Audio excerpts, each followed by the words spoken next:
session tonight, which is going to focus on issues surrounding climate and climate change and a proposed solution to some of those issues.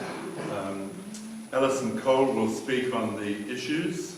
Alison is a graduate of Cambridge University and from there gained a fellowship at Harvard in human rights, has been a human rights lawyer with the United Nations and is currently working long range at Hong Kong University. A New Zealander with a whakapapa she'll no doubt tell you.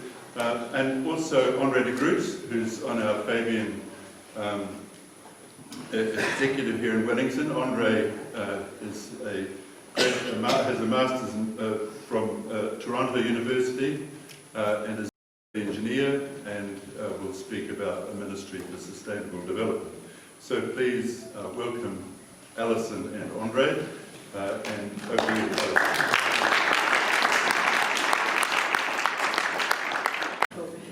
Hi to everyone in Zoom land. It's a real pleasure to have this opportunity to talk about something that I hope will be featuring in all of your thinking as we head into the election period in particular. We have so much evidence all around us and some scientific evidence that even points to the fact that this very COVID pandemic crisis we're in right now is all part and parcel of this new era of climate challenge that we are facing. So thank you very much, Mike, for that kind introduction. We will kind of tag team a wee bit. I will start by maybe just introducing a little bit of some of the bigger conceptual ideas around moving from climate change into looking at climate justice and what types of frameworks we might keep in mind when we question what are the policies we want to see come through in this election. We're all hanging on bated breath for those policies to be announced, so let's look to see if we can get some ideas going, and I think we're going to have some questions that Alex here will kindly moderate at the end. And I confess I'm a lawyer by training, so I really love good hard questions, so feel free to don't hold back. I'm not a trained boxer like some other folks in the room who also went to Cambridge and have the boxing blue, but yeah, don't hold any punches back, give us those good hard questions and I'll stick around after. I love a good debate. Alright, so for what I'm going to cover now, for the entry point, I will do a little bit of an introduction. I have been attending every single training I can about how to have policy conversations in the run-up to this election. And some of you in the room have probably been in those communication trainings with me, and they emphasise starting with your personal story. So I'm going to, so bear with me, I will share a little bit about the personal journey that I went through in coming to prioritising climate change as an issue that we will need to take seriously and embrace in our policy thinking. So as you can see here, my introduction into policy issues and climate change came from my work as a war crimes investigator. So I'm sure you're all immediately connecting with my personal story. Background in war crimes investigations, I'm sure, is something that would kind of lead you to something as extreme as responding to climate change. But the next bit I would like to move into is trying to share how that initial personal experience I had through my own work led me to start to think about climate change initially as more in the climate crime framework.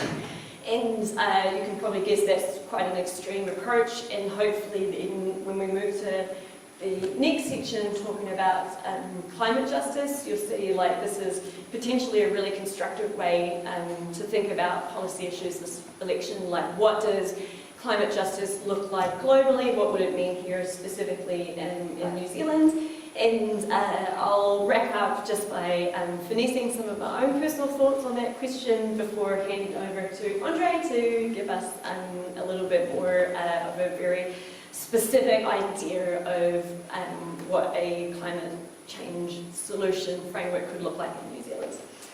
Yeah, so for me, I'm a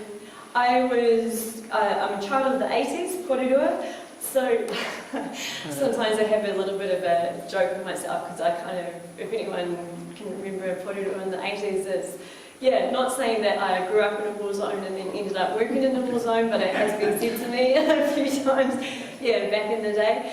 But yeah, in the 90s when I was at law school, it was that era post-Cold War. We were looking into, these humanitarian values with, aspirations to really start trying to address those residual deep suffering that were embedded, throughout our global communities. And to be honest, climate change was not on my radar whatsoever. I was getting tutored through grad school by an expert witness on sexual violence for the United Nations in war crimes contexts. So really frankly, I was like, I wouldn't say that I was so far on a denier spectrum, but I was certainly like, this is not a priority. People are dying right here, right now. How can we even, start pushing this up the conversation priority? So I went straight out into a space where, as you can see here, I wanted to focus my efforts as hard as I could, my whole life energy, into trying to alleviate some of that suffering. That took me firstly to the Rwanda Tribunal, which is on the bottom left there. And a couple of years working in that context is when I first started to think to myself, well, hang on a minute, like the law itself is very focused on like physical harm, and I was motivated to get into this space because I'm trying to alleviate, contribute to that bigger process of alleviating suffering. We need to look at the causes of this. And the Rwandan context is perhaps probably the most underappreciated natural resource war. If anyone knows anything about Rwanda, it's one of the most densely populated areas in the world, tiny, tiny country, pretty big population, and over the course of several decades there was a lot of covering up of what really were environmental issues with like political, ethnic and other types of exploitation issues, all of which had no space in the legal framework. So moving on to my next job at the Yugoslavia Tribunal, it was almost like a textbook replication of that like distortion, I think, of the narrative. When you're trying to think through where the actual causes are and how to address your investigations to better get to the heart of the causes of conflict. I could go on and on, but ultimately we could just see that throughout the range of the UN courts that I was working on, from after the Yugoslav Tribunal, I moved to the Cambodia Tribunal, which you probably know has a lot of like resource and land thefts that are happening to this day. So basically, the next part was just that I ended up going to work at the Soros Foundation to try to get deeper into those root causes of conflict. And that's really where I started to see that if we considered the natural resource dimension of these conflicts, it actually went far deeper than that.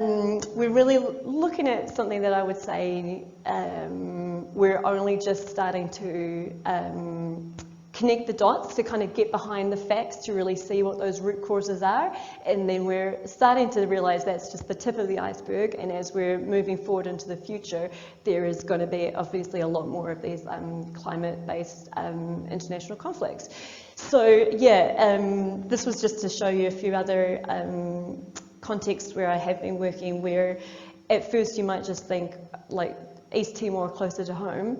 how much was that really about the political dynamics that were discussed in the news when you see at the bottom of that there was the Australian intervention after decades of fighting over oil concessions with those key countries concerned. Yeah, so that's when I really started to ask myself, all right, so if we're seeing natural resource extraction, if we're seeing increasing droughts leading to conflicts related to water access, if we're seeing migration routes being disrupted for like grazers versus like agricultural communities, such as in Sudan, let me try to understand a little bit more about the underlying issue that hadn't yet come out, at least in the legal spaces, which of course was this question of climate. So being a good investigator, if we move to the next slide,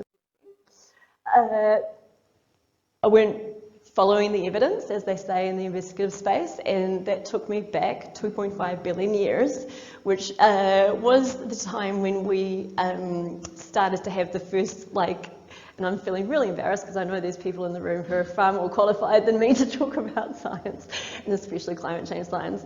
But this was, and please do correct me if I'm wrong, but this is effectively the thing that really provoked my own existential crisis, which I guess is why I'm trying to tell you this long-winded story of how I went from being almost on a climate denier spectrum to then suddenly thinking this is probably the worst international crime that I've ever encountered. If you think about how on the scale of the universe, 2.5 billion years ago is a long time ago, kind of when we first started to get the capability for life forms to be ingesting some of these emissions, drawing them out of the atmosphere. And yet, even from that 2.5 billion year mark, it took until 20 million years ago, so that's almost 2 billion years ago in entirety, 2 billion years of this gobbling up from the atmosphere, from these little plant forms, to even get to a position where basically we had the levels of emissions and carbon in the air that is effectively what we're adjusted to and we're evolved to as a species ourselves. So to me, that timescale already was absolutely boggling. You're talking 2.5 billion years, first life forms to be able to start drawing down carbon. They're working hard at it for another 2 billion years, and then we've got just the right kind of mix in the atmosphere, and that is still 2 million years ago that we're down to 300 parts per million. So we show up in the blink of an eye. We've all heard these analogies, 200,000 years ago, and then just take us through to the 1800s, and we've ramped it up to these ridiculous levels of 400 parts. I mean, it's kind of at the point where if you put your own species' existence within that bigger time frame, and we know that there's just challenges on a molecular level in processing that much carbon, and it took bloody 2 billion years for these plants to handle that level in the atmosphere as it was, you kind of start to think we don't really even have the language, at least from a legal perspective or an evidentiary perspective, to try to talk about the essence of the crime. So this is kind of the area of work that I'm in right now. I was the existential crisis was so deep. I quit my job, moved to a space where I could start working full-time on understanding the parameters of this challenge. And this is where I was thinking, all right, we've really got to move. You've probably heard of ecocide. There's been some efforts to talk about international crime in a species context and ecology context, and I think we need to even move beyond that. So a paper I've got coming out is talking about speciocide. It's tried to take the lead of when genocide was first brought into our legal and then societal lexicon through the tragedies of what happened during the World War II Nazi regime. And if we've given that type of targeting, the specific targeting of a group and annihilation of a group, if we're giving that the highest censure under international law, if we're facing it against our entire species, like, to me, it's like, okay, this is beyond even the worst crime that we as a species even know to date. So I hope that is at least some overview for, you know, this is my personal story. This is how I came to realising this is a very urgent policy issue we need to be addressing in this election. So, being inspired by the threat of a new international crime of speciocide, I started to try to understand a little bit more, all right, well, if we're talking about the challenges of a crime, how do we interpret that into more of a, like, let's say, forward-looking and process-based approach. So you try to move from just looking at the censure of a crime to thinking of it as like a process and a justice, let's say, justice project in a way, because we don't just want to like make everything into a crime without something that we can move forward into, something that can help rebuild our society into a new direction. So this is what has now kind of been the pathway forward, I think, from the environmentalism movement. And to me, it's been such a beautiful process because for the feminists in the room, which I know you all are, it kind of inspires me in the way that, like, we had the third wave of feminism and intersectional approaches trying to say, all right, so it's great that we're all, you know, trying to encompass rights in a rights-based approach, but rights are political and you're going to have different approaches depending on the power that you yourself hold in that conversation. So I can see that within the climate justice space and the environmentalism space, we're kind of trying to bring that intersectional idea and being mindful of the fact that everything is political, even when you're fighting for justice or for rights. You can inadvertently being, you know, tromping on other people's rights as you're in that process. So what really inspires me about, and New Zealand is really at the forefront of this, the way we talk about climate is very nuanced and very respectful, and I'm super proud of all of us for kind of bringing that kaupapa into the global conversation. And it's just to be mindful as we are looking at the policies as they're coming out this election, like how much are we seeing that they're also in tune to the fact that climate is going to have an impact disproportionately on our more vulnerable communities, on our Māori communities, folks who with insecure housing, insecure work contexts, especially in the post-COVID world. So what I encourage you to really, if there's nothing else aside from the Ministry of Works that we're going to talk about, if there's nothing else that you take away, at least from what I'm saying here, I hope it would be this idea of a climate justice approach, which is really embracing some of those social issues and concerns that we all talk about in this Fabian space too. So yeah, we'll go to the next slide here. Yeah, so then I guess I kind of was also thinking the next thought in the work I was going from, you know, being a quasi-climate denier into realising it's the most important thing that we all need to be talking about immediately. So then I was asking myself, well, you know, do we really need to be talking about this in New Zealand? You know, we're a pretty clean green country, like how much are we really, you know, needing to be pushing this agenda policy-wise? And the scary thing is when you look into it, we do have, of course, some of the worst emissions levels in the world. And so many of it kind of really does fly below the radar. And again, I'm pretty sure everyone in the room is really well up to speed with these issues, and do shout out if any of this is incorrect. But this is at least how my simple legal mind needs to understand it. Like, I just need to understand, like, who are the perpetrators, so to speak. So we've got like methane, carbon dioxide, and nitrous oxide, right? And then I'm like, okay, so who are the accessories like that? Who is aiding and abetting these perpetrators? So that's really where we drill down into our various sectors, like the agriculture sector, energy sector. I have been making the worst mistake for so long calling like electricity and energy like different things, you know, whereas you've got energy and from that you can either have electricity or transport. Hope that helps anyone like me who just like, you know, lawyers we always muddle through and the scientists are just like, I can see one doing that while I'm talking. Yeah, and I think this is really where I'm going to defer to you, Andre, on more of the details here. But, you know, like part of me, my own personal analysis in all of this is like I'm getting pretty obsessed right now with transport. So I know there's people who've kindly come tonight who we've been talking in detail about, you know, how can we fix our transport sector. And I say that just because I've done a little bit of OAing and a little bit of like writing to startups that are trying to address things like the methane issue, the nitrous oxide issue, and yes, you know, we can do stuff with seaweed, we can do stuff with bioengineering somewhat, some vaccines, you know, for our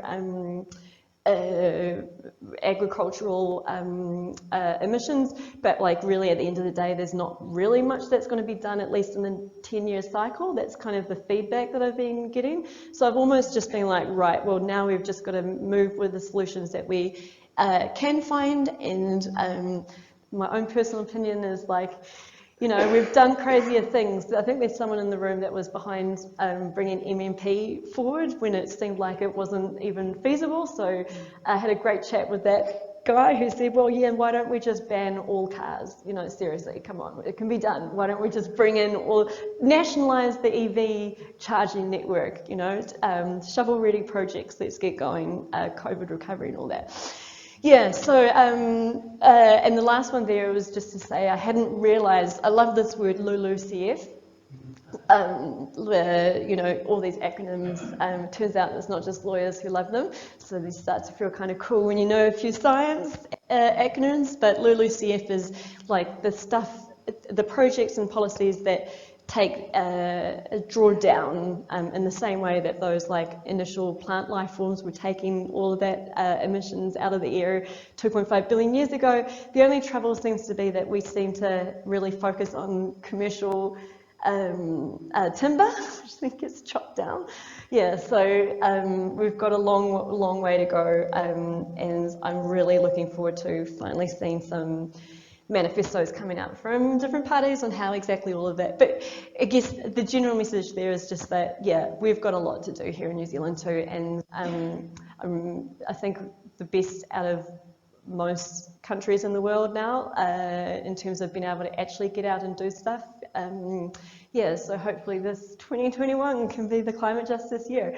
All right, so now let me just wrap up. I just wanted to share with you a few little thoughts on how we can maybe start our engagements when we leave tonight, because it turns out that we really need to connect with our baby boomers in the room. There might be some. I heard another thing, grey power, is it? I don't know if it's the same idea, but basically the fascinating aspect, I'm just going to read this for you. I guess these slides will be available somehow, but I've made sure to include all the references through my PowerPoints there, so if you want to do your own research and fact check me. But this is from a great group called 1.5. You might have read their work recently where they did some population surveys on like who's likely to vote how according to age groups, gender, ethnicity and so on. And the biggest challenge in our New Zealand voting context comes down to the fact that boomers, who they've defined as ages 55 to 75, baby boomers are supposedly 6 times more likely than any other age cohort to dismiss climate change. The Gen Zers, so those are the folks ages 16 to 24. I'm 40, I'll just say that. Anyone here looking at me, I'm not Gen Z, sadly. So Gen Zers, so they are obviously like twice as likely to be supportive of climate change policies than the baby boomers, but they're half the size of the voting cohort. So this is what this whole report from 1.5 is showing us. And aside from the fact that we have a lot to do in terms of our outreach and connecting with our communities, and especially our baby boomers, because like my parents are baby boomers, my foster parents are baby boomers, and I know that they're at the heart of it, caring about the future for their grandkids as much as anyone. And yeah, so it's a fascinating dynamic, but the key point is that the survey also found that people are stuck in thought bubbles. So they say that people are basically the alarmed group, the people who really care about climate change. They talk about climate change a lot, but only with people who agree with them. So we've got this huge kind of siloed divide, and the biggest fun will be when those policies come out, the manifestos come out, seeing what's said about climate justice and just moving it forward into, fun conversations at the bus stop or something like that with someone who looks like maybe they're a baby boomer. Anyhow, so I might just leave it there. I had some more, but I'm mindful of time, but I was going to share with you some kaupapa Māori approaches and how climate change has some fantastic groups like Te Arawhatu, Pacific Climate Warriors. There's a lot of really great activity out there. The New Zealand Climate Action Network, of whom there's people in the room here. Yeah, so anyone who might have any ideas of, this is a very basic introduction, and I apologise because I can see so many experts out there, but if there's anything in there that might have sparked some inspiration, please do come and find me, because this is pretty much the driving force of my life now. So thank you all very much. I hand it over to Andre for more civic solutions.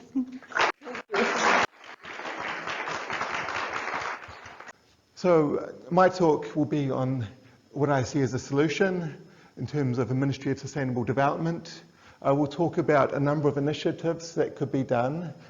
So these ones are not trying to be exhaustive, but rather ones that I can talk about myself a bit more, as I have with my buildings and roads background, and also the ones that the government can do without stepping on the private sector's toes too much. And it's not a case of telling the whole country what to do, but rather what it can do itself. Also, when I get to my Ministry of Sustainable Development, I'll be talking of a process of assessing ideas and then developing and implementing them. So I'd like an organisation that could take all these different ones from myself and other people, and they don't have to be perfect ideas, they don't have to be ones that you know for sure will work, but can be ones that would have potential, they might or might not work, but a big upside and are worth investigating whether they would work. Because at the moment, the politicians can only really deal with ones that they have a good idea that will work. Otherwise, they would look silly if they don't turn out to work out well. And I'll also give some history of the historic Ministry of Works while I'm at it. So first of all, for those university professors, I still remember a course back in 1998 where I was taught about environmental principles by Dr. Carol Boyle. I won't go too much into the detail.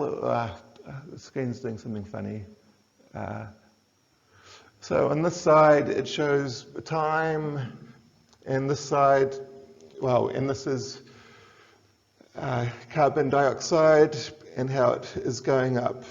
And this was going up until 1990, and we're now way past that. And this is also a temperature scale. Okay, so first of all, lightweight electric vehicles. So this is more a case of being able to do enough work that it may be private sector or, well, it could be some, it's more like a startup to be able to do enough work to be able to create something that can then have its own legs. So at the moment, your typical electric vehicles is your electric bicycle and your ride-on scooter, well, your stand-up scooter, which is around 20 kilograms, your sit-down electric scooter, which is around 60 kilograms, and then it jumps all the way up to around 1.5 tons to get your electric car. And there's not much in between. So the car manufacturing industry is so tied to the steel industry and with the old designs. So even Tesla, their vehicles, Tesla I don't think will be the full solution given how expensive and how complicated the designs they go and all the extra little add-ons to the cars that you could make them far simpler. And the thinking is also for vehicles much lighter, then it should also take a lot less batteries. So there are some examples of lightweight electric vehicles. I gave the Polaris Ranger, which is, or farm vehicles, and they're 600 kilograms. And then the Formula E race car, which is 900 kilograms, can go up to 280 kilometers an hour. And in 47 minutes or so, they go around 160 kilometers. So they could. I'd also given previously as an example our yacht building industry, where we're able to do lightweight vehicles. So now with the America's Cup, you're now having hydrofoiling for huge boats. Hydrofoiling has been around since the 1960s, although that's with basically massive jet engines on huge boats, which take a vast amount of fuel. But then your yachts are able to do it just with wind because they're so light. You have a 28-meter long America's Cup yacht that only weighs around 6 tons. So our ability to use lightweight materials has come a long way in the last few decades. So another example is lower cost light rail.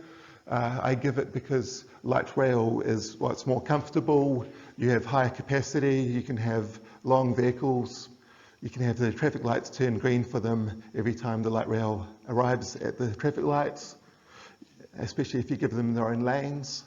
So my thinking is to be able to develop a far more cost-effective way of installing the tracks, that you do not need to remove all the existing services, replace them, spend months digging up the roads. We must be able to do it in a much more time-effective, cost-effective way. And so there is a bit of analysis to be done in terms of how to assess the road as to how to do the tracks in the big concrete platform.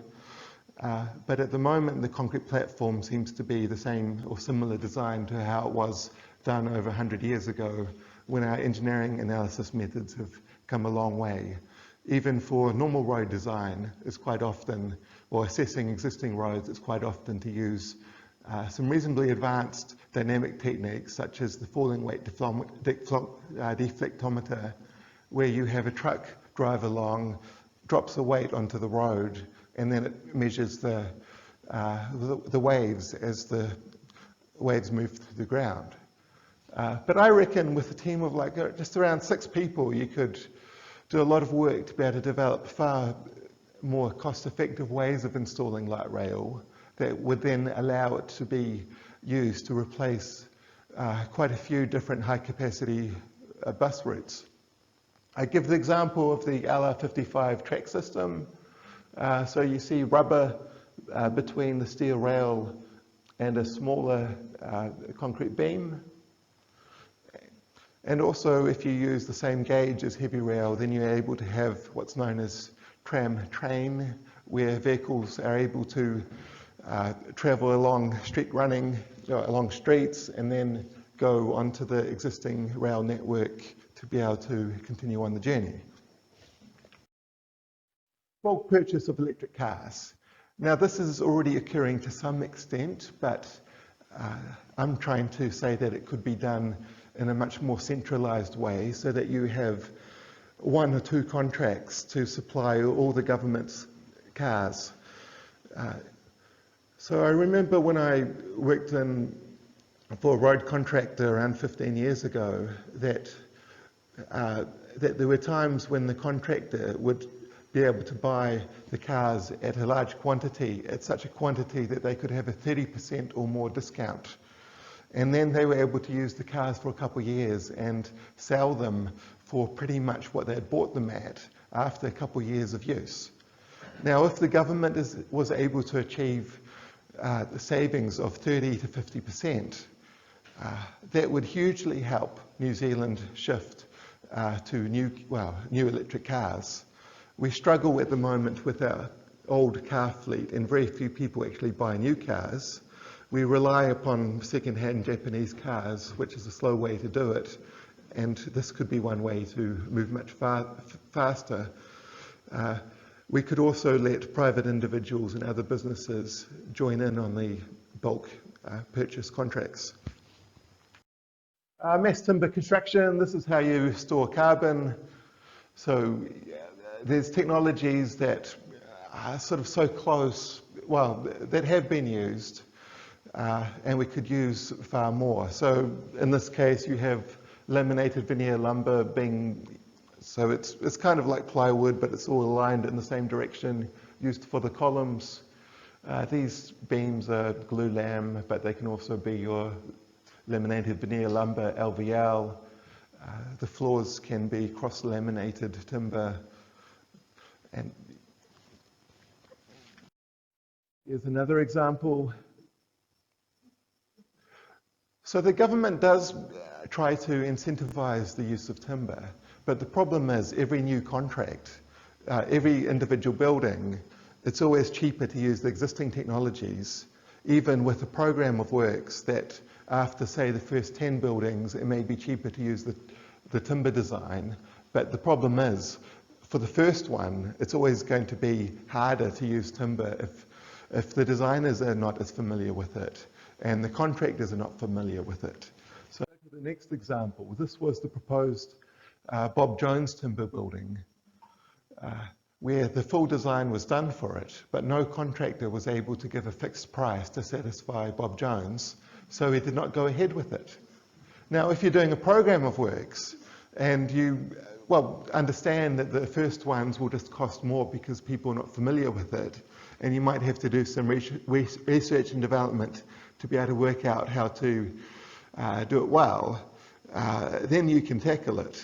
But if you do it the piecemeal approach, project by project, also each project doesn't have the time to be able to use the new technologies, but if you're able to stand outside of the project time frame, you then get to look at the things you didn't get to look at otherwise. At the moment, us engineers, structural engineers, tend to be treated as a bit of a commodity, it seems, where, we're just, first the building owner decides what should get built, they give it to the architects, and then we're given it. And by then, we don't have enough time or resources to really do things that are that different. Okay, decarbonise government facilities. So I'd like there to be a team of people in government that could do a stock take of all the government facilities, and anything using fossil fuels would then be replaced with non-fossil fuel energy systems, and that could also be applied to dairy factories for a start. We should not be exporting milk plus coal heat in the form of dairy powder if it's sort of a false economy for New Zealand to be using coal to create dairy to milk powder. Resilient buildings, there's base isolation is one example. Another is buckling restrained braces. The basic idea that if buildings have to be demolished after an earthquake, that is not a sustainable way to go.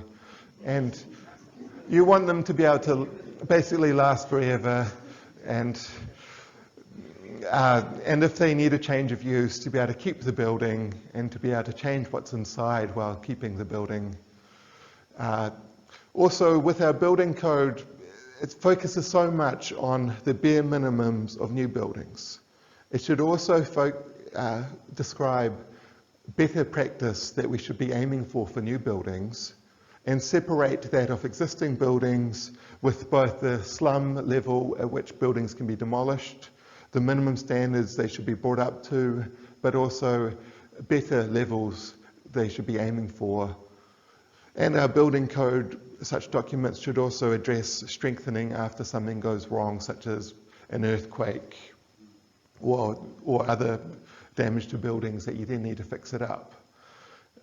So my understanding is that a few years ago that brands had been trying to add to their documents guidance on better standards people could be aiming for, and the government at the time decided that should not be included, despite brands being ready to include it. And one of the issues is, if it's not in the guidance documents, then it becomes an alternative solution that takes more effort to get a building consent, when building it better should be easier to consent. Concrete and steel emissions. So in my master's degree, I was looking at concrete materials, and it's sort of quite sad because you learn basically the way you make cement is you get calcium carbonate, you heat it up so that the carbon dioxide leaves the calcium, so that emits carbon dioxide, but you also heated it up with coal, so that emits more carbon dioxide, and then you heat it up some more so that it melts with silicates and mixes in. So it creates a very large amount of carbon dioxide. Then there's also steel production. There's two basic ways. There's make new steel and there's use existing steel.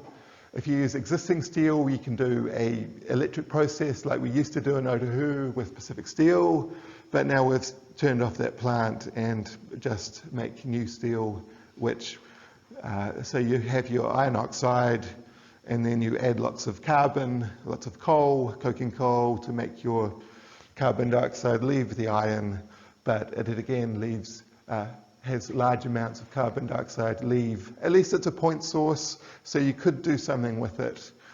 But after many decades of talking about doing something with point sources, we still have not seen it, alas. So all these ideas, alas, well, the things that we've been talking about for so long and haven't seen makes me a bit skeptical about whether we actually will see something.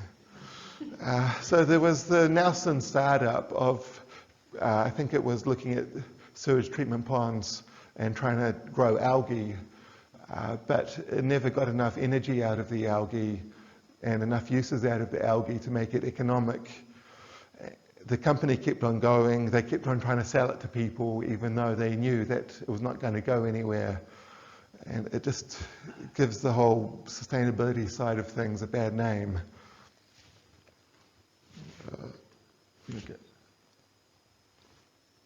If you click on, if I put, it should work. Ministry of Works.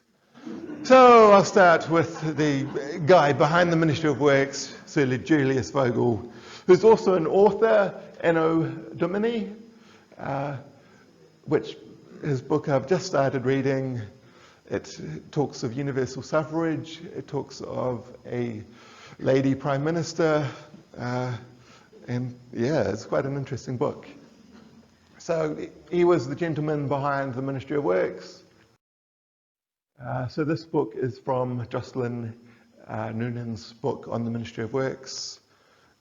So it shows a large initial spend at the start, all railways, well, and public buildings, but especially railways at the start. So dreaming of a future of New Zealand all connected together, and well, spend a large amount, and that great economic development would come from the railways.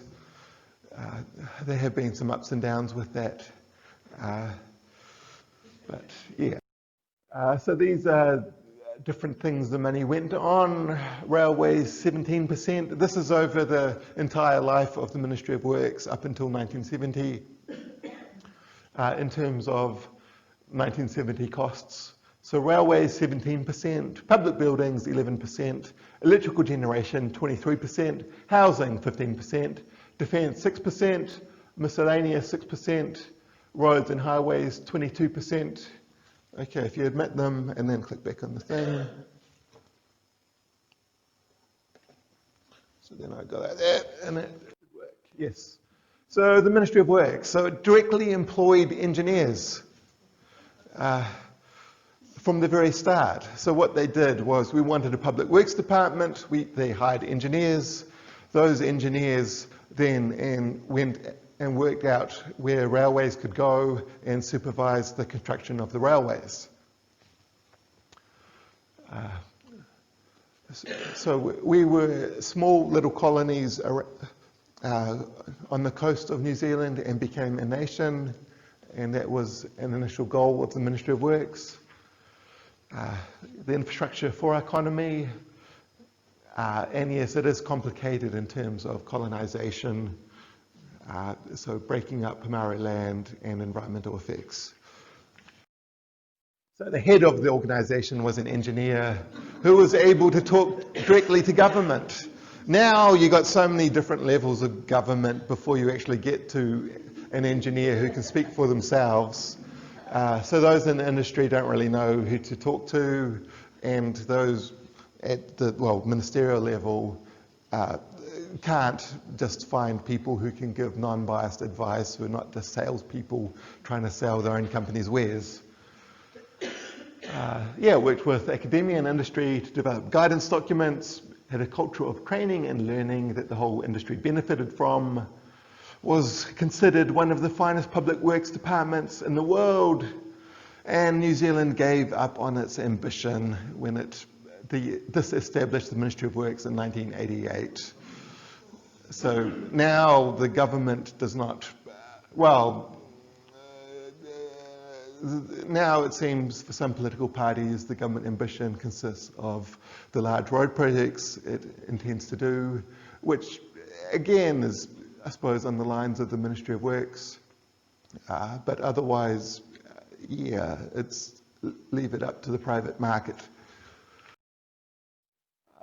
So here's a quote from Rosalind Noonan's 1970 book. The whole system of private contracting fell into such disrepute that Public Works Department Under Secretary Blow could savagely attack it with official blessing in the 1894 New Zealand Yearbook. He condemned it for enabling a class of middlemen in the shape of contractors to make large profits out of their undertakings by ill-treating their workmen and by subcontracting work. He argued that the contracting system allowed an anomalous situation to develop where the principal contractor was ruined, the workmen left underpaid, and the local business people who supplied stores and material were unable to recoup the money owing them. Not infrequently, the department was forced to step in, take over and complete jobs abandoned by the contractors. So in many ways, the introduction of the cooperative contract system seemed simply to remove an already redundant intermediary, the contractor. So the cooperative contract system had self-assembled teams of 10 to 12 men. They could select their own foreman, paid at agreed rates, and at slightly more than the contractors would pay. So this was how the Ministry of Works started employing the workers directly. And in more recent history, we have a long line of construction companies that have failed. At least Fletcher's has paid its subcontractors, thanks to its wider businesses, has managed to keep going, but there's been Mainzeal Multiplex. There was and several others, and with quite horrific results through the years. Ministry of Sustainable Development. So I'll talk of assessing, developing and implementing ideas. I propose to have something as a cross-ministry organisation, a Lansing-style secondments. So many of our large contracts, if you forget about the public-private partnership ones, such as Transmission Gully, that's a completely different way of doing things. But many of our large projects, such as the Waterview Tunnel in Auckland, Central Rail Link, Skirt, which was rebuilding the pipes in Christchurch, Nectar, which was the Kaikoura rebuild, Mapule Park in Wellington, and several other of our largest road and other infrastructure projects have used the alliancing method, where where basically the designers and the construction companies are seconded to the organisation along with the government staff to become one basically happy family. And so instead of like a normal contract where if anything changes, the contractor asks for variations and you have to argue about them, and it's so difficult to make changes and you end up getting so annoyed with each other. You do work much more in a collaborative way. It gives you the ability to make up your own key performance measures so that you can work both collaboratively. The Christchurch roads and pipes rebuild had both collaboration and internal cooperation. And you can basically create what kind of organisation you like, and you can create it quickly without having to have people leave the previous company and become a new hire. You can just second them to grow large organisation quickly. But I would also like to see basically a government department build up over time as it is able to hire its own staff. But I don't think we have time to wait to do that slowly. I think first we need to bring in people however we can.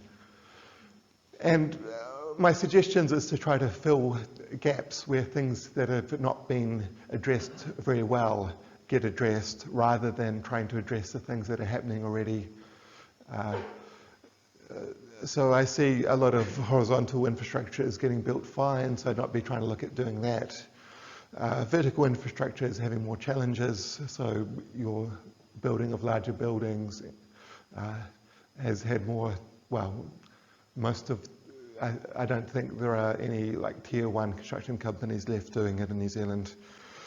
They all seem to have gotten out of it. So when assessing ideas and approaches, so I'd be suggesting that it could do so with its own internal approval and done by engineers and scientists, and that you can look at ideas that may or may not work out but would have a lot of upside. It's the next stage where you need to start asking for ministerial approval, which is the planning and development stage, and you look at the scale of the implementation and work out the best approaches. Then the detailed design, you would need minister or even cabinet approval, again by the scientists and engineers, so you can make it ready for implementation, or I suppose that's shovel ready is what we call it nowadays, isn't it? And the implementation and delivery, this could be spending a lot of money or small amounts depending upon what it is. So you would definitely need cabinet approval, in which case across ministry, governed by cabinet itself could make sense. And this is the doing, the implementation. So there's an idea when it comes to urban planning, zoning, that if you want to achieve outcomes in how your city is, there's negative planning where you basically make urban plans as we do at the moment. And so you have the unitary plan or Wellington City or Hutt City plans, and you give a lot of scope as to what different people can build, and you see what they build, and hopefully they're going in the direction you want, but you don't have that much control. And then there's positive planning, such as what I expect Kangaora and the Urban Development Authority to be doing in the future, of just building what they'd like to see themselves, where they have far more control if they are the developer to get what they want. And so similarly, in terms of other areas where we could reduce carbon emissions, if government wants to take a direct approach, it could achieve much closer to what it is aiming for than if it is relying on the private sector, carbon trading schemes, startups to achieve. So in terms of a just transition, there are many things that we need to change our economy for. I give automation, inequality, gig economy, aging workforce, climate change, COVID-19. And this would be a good spot in order to house those people And at this stage, I'll give credit to Rafe Chapman on his book, on his paper that he has written previously on a Ministry of Sustainable Development, where his suggestion was to base it within Treasury. So some of the objectives will have been achieved with the wellbeing budget, but whether it could be extended further with further budget in such an organisation and include the development economists. As you would have heard in previous Fabian's talks, there's a lot more to economics than what we hear in the media, and it seems that these economists, we're not sure exactly what type of economists are in government and in Treasury. There's some good ones in IGPS, School of, in Victoria University, and also trade unions.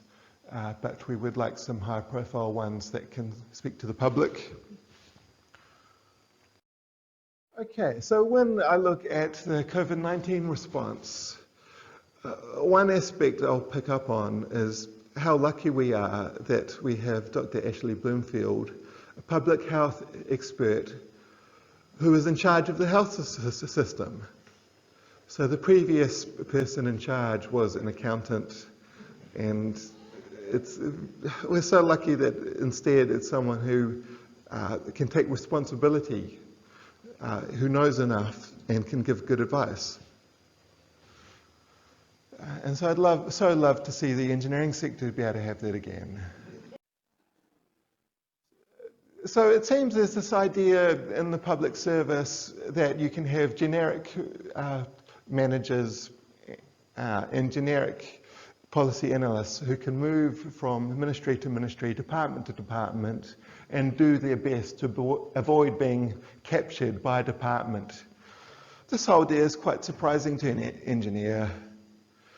To me, as an engineer, I'm more used to the idea that we're born to be engineers. That's my little niece, born to be an engineer. Tessa de Groot in Amsterdam. She's in Amsterdam, which is a city that, will be as hard hit as anywhere else with global warming and sea level rising. And so I do hope that we are able to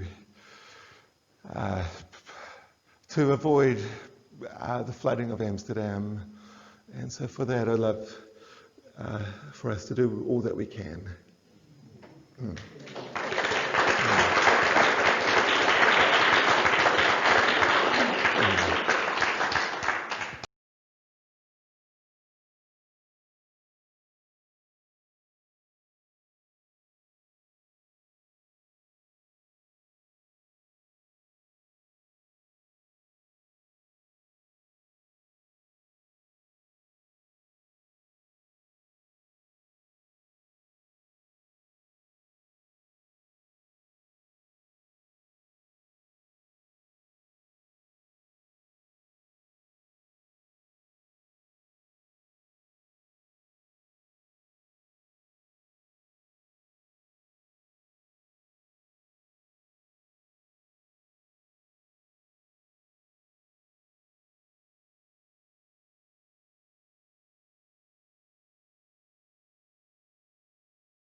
Oh my gosh, I love this question. Thank you so much.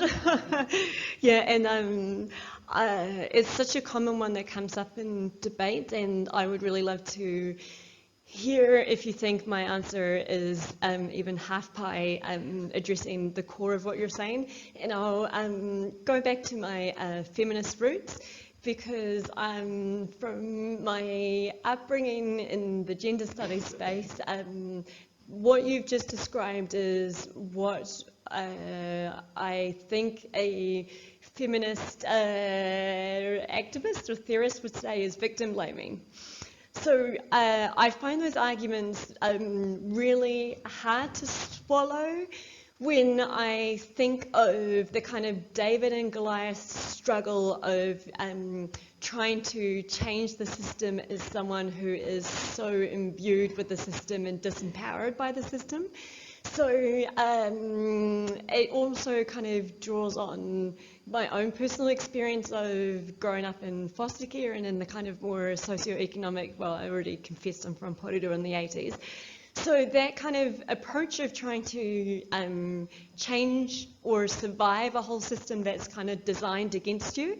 And to me, I do see that there are variances of culpability if you are within the halls of power and kind of co-opting supposedly democratic processes to entrench yourself within that entire system. So the plain English version of that is we cannot deny that the fossil fuel industry has very specifically designed the capitalist model in its own image. And I'm not at all fazed by tackling that history, which, if you think about it, is just an extension of our neo-colonialist, like capitalist frameworks. Like if you think of BP, British Petroleum, and the way that whole enterprise of extraction in foreign territories was kicked off with Iran, for example, it's really hundreds and hundreds of years of entrenched systems that we are trying to adjust with what I would say would be a strategic litigation case that needs to look at, and this is the beauty of international criminal law, is its individualized responsibility. And I think you can follow the evidence, and we've seen some beautiful examples of my dream case through our wonderful feminist icon, Alexandria Ocasio-Cortez, taking down the Exxon CEOs who had all of the internal research proving climate change since the 70s, and yet funded an entire system of climate denial and corporate state capture of the democratic processes. And yeah, so I kind of have no ethical problem with bringing a crimes against humanity case against the CEOs of BP, Shell, like all the rest of it. And sometimes you might lose these cases, obviously, because the way that you described the concepts of criminal liability are precisely drafted by the powers that be, who have made sure that the type of accountability that I'm talking about, which would make them accountable, is not formally on the law books, so to speak. But to me, that's the whole beauty of this climate justice approach, that we're looking at it from an intersectional approach, trying to think of like real meaningful concepts of culpability. And I just realized, listening to myself, I sound like such an academic. But yeah, no, I do take your point. But if I think back to my like foster care kids in Porirua, and if I'm trying to tell that child, no, like you and your family on the dole need to be buying an electric car at like 120k, like no, it's the oil companies and the, sorry, last point, there are actual legal models already in place in the same way that we had the tobacco cases, you know, that looked at kind of market share, and that's called public nuisance. It's a different track, civil tortious liability as opposed to criminal. Yeah, but I honestly, I mean, I teach several classes that just take one of these different legal theories to try to unpack, but it's a beautiful question, and thank you very much. It's also difficult to deal with the guilt as well, both for people who care passionately as well as people who are even skeptics, I think part of that is the guilt where it's just too hard to deal with. You mean our personal guilt as consumers? Yeah. So we've sort of grown up with this idea that it's all about the individual's choices to be able to save the world through our own consumer choices that we can avoid climate change, and that is actually so difficult to do. And so we're. So you're both saying essentially that. There's no choice.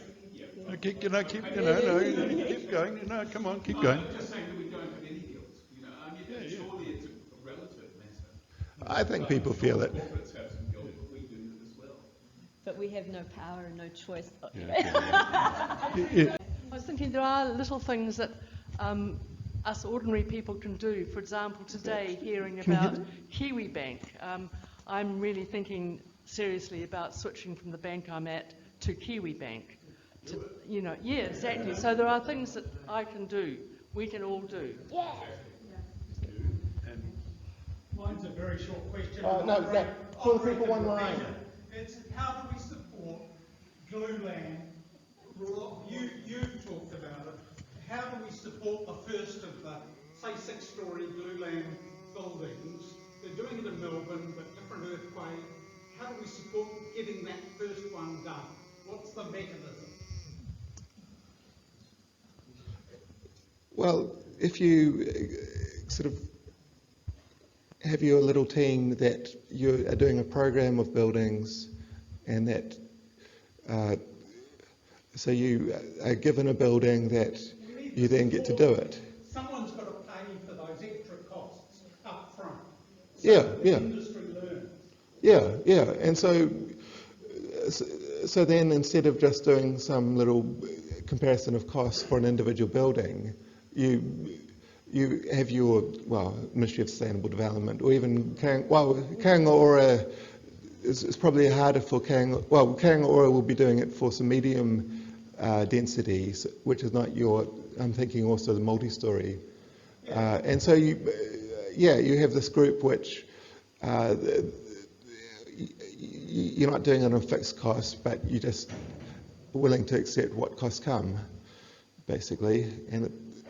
So I have a question about the electric vehicles, talking about the car size ones. I very much note what you're saying about the development of smaller ones.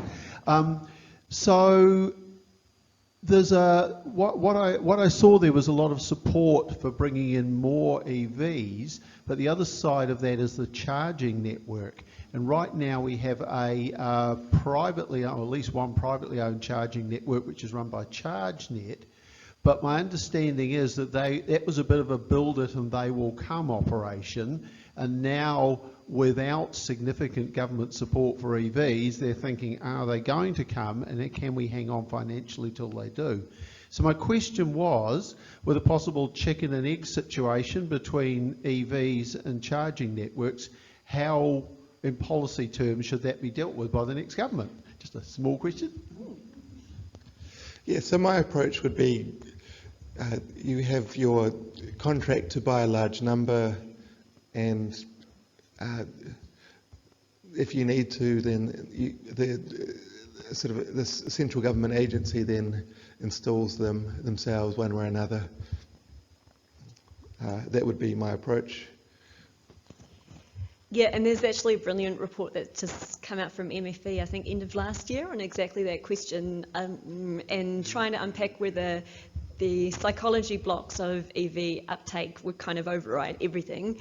And the good news is, at least in New Zealand, we're not as obsessed with our utes as some countries with their Hummers, for example. So we do have some potential psychology adaptation that's feasible. But yeah, I'm very strongly of the opinion, personally, of like nationalising the EV charging network, and yeah, be a great COVID infrastructure investment.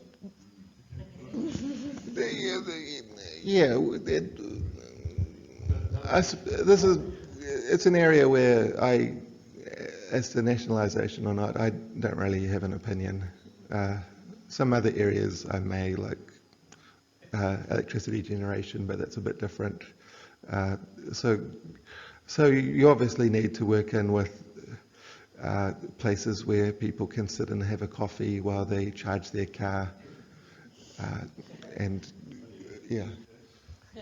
Okay, thanks very much both for your talks. Okay, I'll start off with something personal. I'm married to an economist and an engineer, and it's the same person. But also I have a conflict of interest because I'm on Kaingora, but I wanted to talk about their work because Andre and I have talked about this a lot. Engineering is very important, but it's called Kaingora Homes and Communities. And I am on as a scientist on it because we worked on housing and health. So it has both those well-being things. I don't think engineers, they know about structure and materials and forms of organisation, but Kaingora has responsibilities both for those things as well as that the homes make people warm enough, that they're safe and dry, that the communities are created, they're not just plopped all over the place. And they are doing exactly what you say, Andre. They're looking at cross-laminated timber. They have the capacity to raise money, and they're on wellbeing buns on the international market. So actually there is a prototype already, Ministry of Works, and I think it's building 14,000 houses in the next 6 years. It's going apace all around the country. So I think it's a great idea, but don't forget public health, the environment. Those are just as important as engineering, and we all need to work together.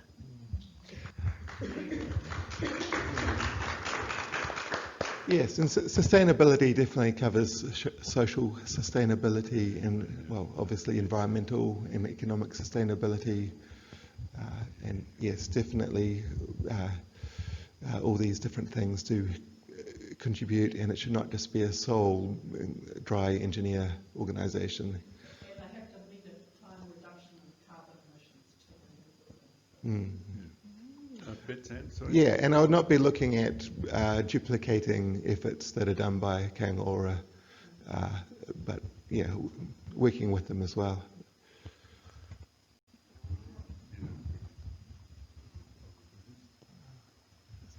So thank you both so much. I've been thinking we could have a Ministry of Works and Kindness to bring some of that more relational side, and in a way our Prime Minister has generated this goodwill, and we have kindness to our rivers, kindness to our buildings, kindness to the air and to each other. Anyway, that's a thought. And thinking about this guilt, I wonder if it's more that we have a sense of frustrated responsibility. I always find guilt as I can't go very far with that, even though I've got quite a bit of theological training like you, but we have a sense of responsibility, but we don't know where to go with it very often, or we don't have the structures to facilitate that. Anyway, I was just going to say, thinking circular economy type thinking. So yes, EVs, I fully understand everything you're saying. We have this massive fleet of fossil fuel cars. What about the waste? How do engineers, how are you going to enable us to reuse this? Or, what are some of the circular economy thinking in these solutions? Thanks. Well, so conversion of existing combustion engine cars to EVs is definitely should definitely be looked at as well. And yes, I do believe in kindness. And yeah, you need to get nicer organisation. Well, have nice organisational cultures. Listen to people, and it's definitely the culture, the spirit of the organisation matters a lot. But is this what you were talking about in your models? Effectively, the more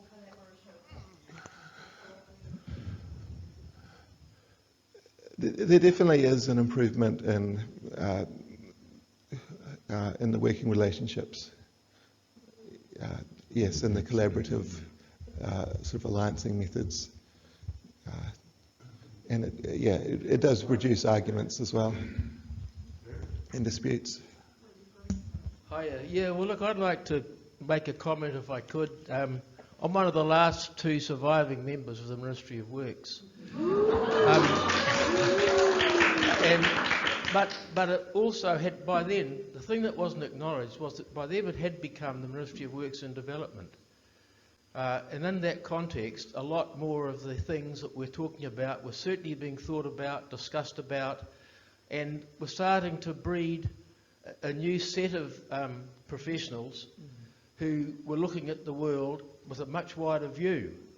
And what I would be so concerned about is that from 1989, let's not be fooled that the Resource Management Act saved many things. It also left many things behind which are well on the way to being developed, which will be setting a much firmer and sounder context for our country than we've got now. And so the warning that I have is we have really wasted 30 years of muddling along and buggering around and buggering things up. And on all these words, these are premonitions, all right. We have got to act very, very fast, and we simply cannot politically abide by having a government which takes us back 20 or 30, 2 or 3 decades. Otherwise, we're doomed. There's got to be some hope. If there's going to be some hope, we're going to have to need a much different approach to the way we manage things. And some of the stuff that I've been hearing over recent weeks makes me feel very unwell. But I just want to emphasise this thing about the development. A lot of the stuff that was going on in its fledgling stages, and man, we were learning.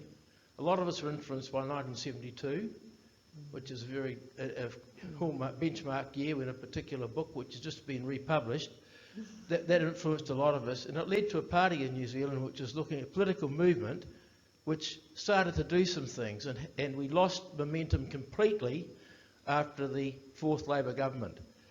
And it's all very well to lament the past, but we've got to be prepared to jump over it and change. So I'd just like a plea. The willingness is there.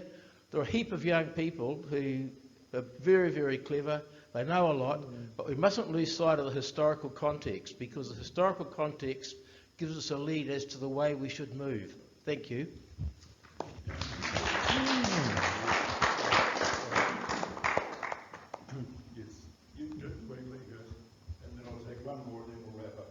I thought I'd better stand up because I was a government architect, or in the government architect's office in the Ministry of Works and Development. And just to Ian mentioned that about CLT buildings. There used to be a CLT factory at Nelson. I think they're now moved up to Rotorua.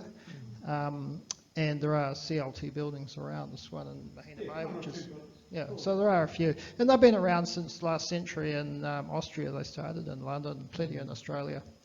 Also, I was particularly interested in Rafe's question, because it does seem that we aren't locked in, as somebody says, to, say, burning up a lot of fossil fuel. There's a hell of a lot that any of us can do to get our carbon footprint down, say, below a tonne per year, for example. And but we're not doing that. So there still does seem to be this fundamental problem about culpability in my mind, about that we're all guilty of a lot of emissions, and to just blame the oil companies, guys, who, yes, they are very guilty, but the rest of us are too, and the people like the City Council funding the airport, for example, a giant fossil fuel terminal with 20% of our emissions there. They are surely as guilty as the oil company executives. I'm interested in your further thoughts on that. Yeah, thank you. And I guess this might be the next step on from your arguments, because my main accusations against those oil company executives is the additional acts aside from just the extraction, right? So it's the lying about it, the science denial, the state capture. There's so many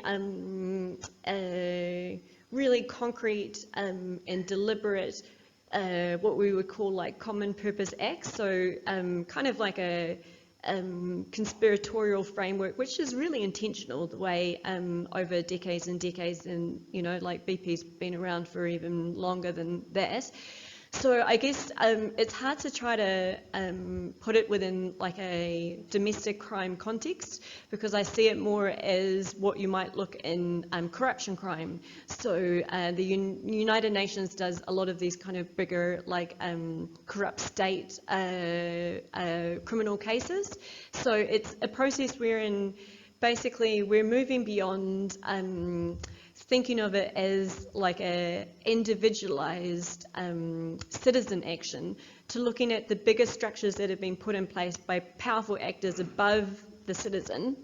And to me, it's almost like the way those oil companies have worked with other key enablers to create these bigger structures. So the case that I'm personally working on is trying to tell that story of how you could have the CEO executives within the oil companies who are working deliberately with, I guess what you could call like paid propaganda scientists to try to find other ways to diminish the truth, that then go and do kickbacks or other types of political capture with like key government leadership across the country.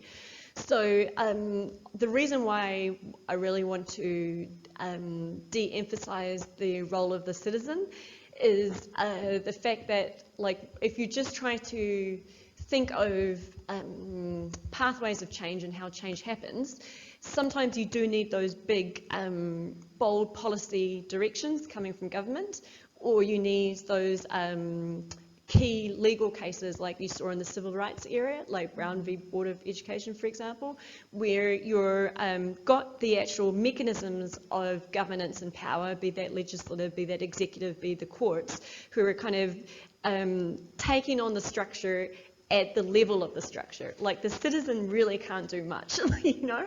So there's lots of other pathways that you can, take to create movements. But what I'm trying to say is that if those movements are learning from, like, the women's movement, from the civil rights movement, you see that you actually have to get deeper into those structural enablers, rather than just saying, oh, well, we're all to blame, so there's basically nothing we can do in this context. That's what I'm trying to move away from. Tēnā koe korua. I learned so much from your talks. I'm very appreciative of what you have to say. I'm recently retired, and I see there's a lot of old people in this audience, like me. Oh, honey. Recently retired from the Open Polytechnic, where we run a construction course. And the idea that girls can do anything.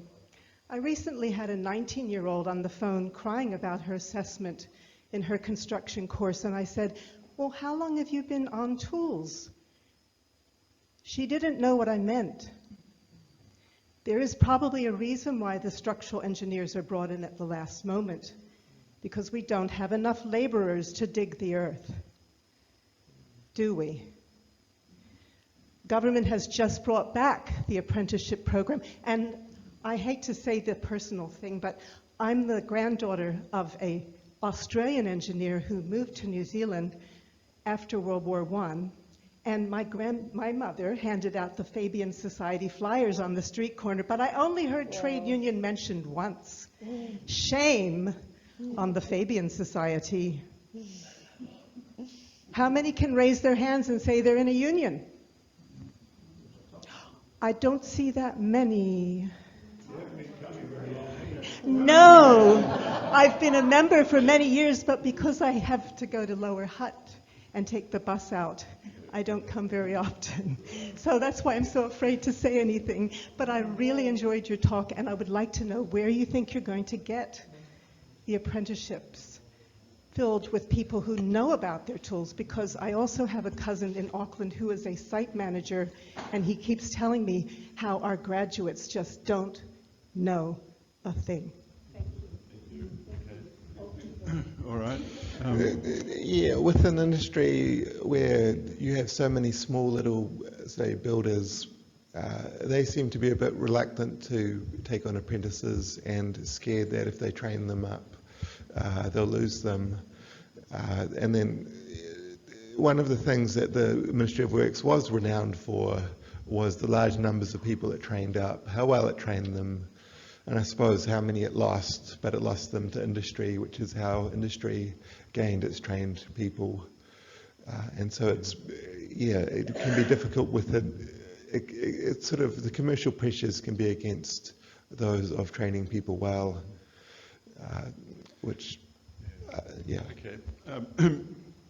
When I started work in the Engineers Union, Rex Jones, the then General Secretary, said to me, "Your job is to look after apprenticeship."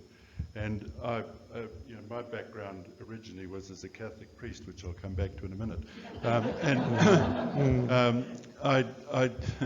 I said, "Well, I don't know anything about it, Rex, but I could recognise a theological statement when I heard one, and what I discovered in the course of the 13 years I worked in the union was what a fantastic scheme the apprenticeship scheme was, because it was about mentoring, and not just in the tools, but also in life skills and all kinds of other things. And when the national, I was in Bill Birch's office, when the National Party, the national government, trying to convince Bill not to abolish the Apprenticeship Act in about 1992, which they did, and regretted it. Anyway, that's all. I'm going into life story again. I really like to thank both of you, because I think what you've given us today, and I speak as a pre-boomer, a magnificent range from the fact that we do need to see the issue of climate change as something about which we should be, which we can feel guilt, but the point of guilt is, again in my training, that what is available is forgiveness, and the point about forgiveness isn't that you just get washed, it's that you promise to do better. So I take the issue of the climate change crime as a call to do better. That is what all of us, in my opinion, and I've learned tonight, must do. Secondly, on the Ministry of Works and its abolishment, that was just another one of the many sorts of things, the neoliberal philosophy that the fourth Labour government brought in, which was to atomise all these services and pass them out to the private sector, which has been a massive mistake. And so, Andre, I think I'm fully behind regenerating a ministry of sustainable development, and I think that, again, these are big ideas that we should fight for, because they give us a way back to producing the sort of infrastructure in our government that we so desperately need. And in fact, it was Brian Easton in one of our last talks who mentioned how one of the things the neoliberals did was demolish all the institutions that allowed the sort of social developments that we desperately need, including environmental change, and obviously, and he talked about or was it the Planning Council or whatever that was demolished. We now have the Productivity Council, which isn't about productivity; it's just another way of trying to shift the burden onto the private sector. So we do need those institutions, and we do need our political parties to face up to the fact that they may need to develop some new institutions. And again, it's our job to get out there and get in behind the push. So more power to both of your elbows. Thank you very much for inspiring and enlightening us tonight, and thanks everybody for coming, and look forward to seeing you next time in the Fabians.